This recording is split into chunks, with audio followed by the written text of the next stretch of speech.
Namaste everyone, welcome to Tech Room. I am JP Ahmed. I am back again with one more video on PCI Express. We will be discussing PCI link and lane in this video. And the motive behind making this video on PCI link is that I have been taking multiple interviews of experienced candidate also, and they lack this very important, very basic concept. What is a link and a lane, and they are confused. They वो बहुत बार आप गलत जवाब देते हैं। मतलब 2-3 साल experience candidate भी मैंने अपनी टीम के लिए इंटरव्यू लिए थे, और इतने सिंपल क्वेश्चन हमने पूछते हैं उसमें भी जवाब नहीं दे पाते हैं। तो I will try to understand this concept. तो पीसीआई एक्सप्रेस में दो कंपोनेंट को कनेक्ट करने के लिए अपने पास बहुत सारे वायर्स होते हैं, है ना। एंड पीसीआई एक्सप्रेस में बहुत सारे कंपोनेंट हैं, जैसे एक रूट कॉम्प्लेक्स होता है, एक एंड पॉइंट होता है, एक स्विच होता है। तो धीरे धीरे हम समझेंगे ये कंपोनेंट्स क्या होते हैं। मतलब एक आम भाषा में आपको बताऊँ तो आपने जैसे अपना कोई मदरबोर्ड देखा होगा, मदरबोर्ड आपके लैपटॉप में है, या if you have some computer on your home in your home, तो उसमें मदरबोर्ड पे आपको पीसी एक्सप्रेस के स्लॉट दिखते होंगे, and you connect your graphics card inside that PC express port. So you can just understand that graphics card you are using acts as the endpoint. Okay, so there is a PC Express port, and on the motherboard there is a component called root complex. Root complex is a component which acts on behalf of the CPU, the central processing unit, and does the transactions to transmit data from root complex to endpoint, or read some data from endpoint to root complex or the memory. So we will not go deep in that topic. हम आगे उसको समझेंगे root complex endpoint का। इस topic में हम इस video में हम अभी फिलहाल तो लेन और लिंक की बात करेंगे। तो इन दोनों को कनेक्ट करने के लिए अपने पास लेन होता है, ठीक है। there can be one lane to connect the two devices, or they can be multiple lanes. फिलहाल तो पीसीआई एक्सप्रेस में नंबर ऑफ लेन्स अलाउड है, वो या तो एक लेन हो सकता है, 2, 4, 8, 12, 16 and 32. These are the allowed number of lanes in PCI Express right now, and the combination of lanes is called a PCI link. When we connect the two devices, we say the PCI link has been established.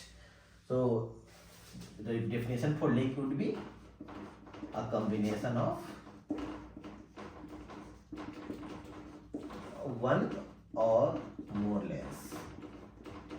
Okay, तो एक चीज समझ में आ गया कि link क्या है। अब हम नेक्स्ट इसको डिफाइन करते हैं, लेन क्या होता है।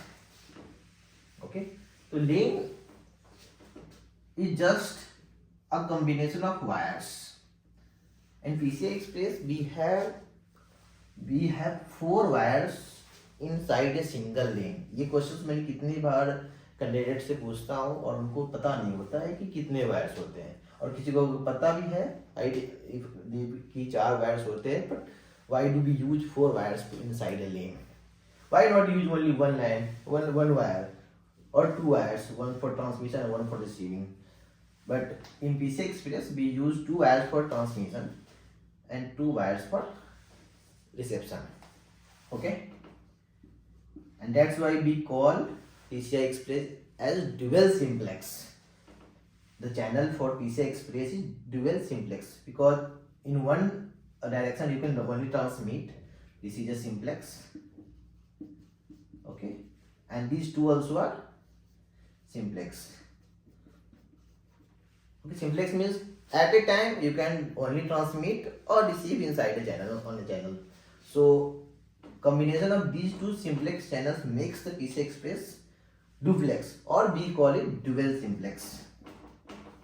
Okay, तो कल को कोई पूछे आपको कि PCI Express को कैसा चैनल है, सिंप्लेक्स है या डुप्लेक्स है, तो you have to say it is dual simplex because there are 4 wires and 2 wires used for the transmission and 2 wires for the reception. The same wires cannot be used for reception. Okay, this is mistake. That's why it is dual simplex. अब next question जो आता है अपने पास कि 4 wire ही क्यों है और transmit करने के लिए 2 वायर क्यों है और रिसीव करने के लिए दो वायर क्यों है? भाई ट्रांसमिट करना है तो एक वायर में ट्रांसमिट कर लो, रिसीव करना है तो एक वायर में रिसीव कर लो, क्या प्रॉब्लम है?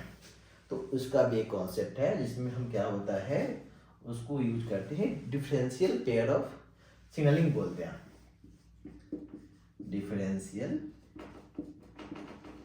Pair signalling. ओके, इस टॉपिक को थोड़ा सा हम अच्छे से समझते हैं क्योंकि ये समझना बहुत जरूरी है, क्योंकि ये क्वेश्चन हमेशा आपको आएगा कि भाई 4 वायर है, 2 वायर ट्रांसमिट करने के लिए और 2 वायर रिसीव करने के लिए क्यों है? तो होता क्या है, एक बस ट्रांसमिशन पार्ट को हम देखते हैं फिलहाल समझने के लिए, ठीक है? इसको मुझे बोल दो TX0, इसको TX1, ठीक है? इधर RX0 है और RX1 है, 2 वायर्स है। और मान लो एक हाई वोल्टेज भेजना, मान लो you have to send 5 volt, okay? अब इस वायर पर अगर 5 वोल्ट ट्रांसमिट करना, अल्टीमेटली क्या है, यहाँ से 5 वोल्ट निकले और मुझे यहाँ 5 वोल्ट रिसीव हो जाए। तो एक सिंपल इंसान बोलेगा भाई एक वायर है, इस पे हाई वोल्टेज दे दो, इधर हाई वोल्टेज रिसीव कर लो। लेकिन पीसी एक्सप्रेस क्या कहता है, नहीं, आप यहाँ पे +2.5 वोल्ट दो और इस वाले चैनल पे -2.5 वोल्ट दो। और रिसीवर साइड में क्या करना है, आपको सिंपल सा टॉपिक लगाना है, ये दिमाग लगाना है ये कि RX0 को माइनस कर दो, -RX1 करना है आपको। इससे क्या होएगा, यहाँ पे क्या रिसीव हुआ, RX0 में रिसीव हुआ 2.5 वोल्ट माइनस में, और RX माइनस में क्या रिसीव होगा, -2.5 वोल्ट, ठीक है? तो अल्टीमेटली आपको क्या रिसीव हो गया, 5 वोल्ट। तो एक चीज तो हमारा प्रॉब्लम सॉल्व हो गया कि जो मैंने वोल्टेज भेजा था इधर वही चीज मुझे रिसीव हुआ है। अब नेक्स्ट क्वेश्चन है कि ऐसा हमने करा क्यों है? तो कोई भी वायर है या कोई चैनल है वो नॉइज फ्री तो नहीं है, तो you will have some noise average, and noise is always additive. Suppose कि आपने +2.5 वोल्ट भेजा था और +1 वोल्ट का नॉइज आ गया, ठीक है? +1 वोल्ट का होगा, तो इसमें क्या होता है, नॉइज होता है दोनों चैनल पे सेम तरीके से इफेक्ट करेगा, because they 2 wires are very close together and in the same environment. तो जो नॉइज होगा दोनों को अफेक्ट करेगा इक्वली। तो इस समय क्या हमें रिसीव होगा, TX0 वाले से क्या निकला, 2.5 + 1 यानी कि 3.5 वोल्ट, ठीक है, जो कि RX0 के इक्वल हो जाएगा। सिमिलरली TX1 से क्या निकला था, -2.5 और उसमें नॉइज ऐड हो गया 1, यानी कि मुझे क्या मिल गया, -1.5 वोल्ट एट RX1। अब जब ये फॉर्मूला में जो वापस लगाएंगे कि इसमें से ये माइनस करना है, तो हमें क्या मिल जाएगा, इस बार हमें मिलेगा, इधर हो गया 3.5 और माइनस जब करेंगे इसमें से -1.5, तो हमें मिल जाएगा वापस से 5 वोल्ट। तो ड्यूअल डिफरेंशियल सिग्नल यूज करने की वजह से हमें क्या हुआ, हम नॉइज को रिड्यूस करने में हम कामयाब हो गए। तो noise can not affect my channel. Now you can see this was a very simple example to make you understand that why we are using differential signal and how it is able to reduce the noise। तो इस video में अभी तक हमने 3 चीजें समझ लिया, एक तो PCI लिंक क्या होता है, दूसरा PCI लिंक क्या होता है, why PCI is dual simplex channel and why it is using differential signal। Okay, so इतना ही इस वीडियो में। नेक्स्ट वीडियो में हम आगे और डिफरेंट टॉपिक्स को पढ़ेंगे। तो अगर आपको समझ में आ गया है तो अच्छी बात है, अगर नहीं समझ में आता है then you can comment in the comment box what you need to understand, you can ask your questions there, and if you want to, if you like this content, you can subscribe to my channel and like this video so that you can see my future videos. Thank you everyone, bye bye।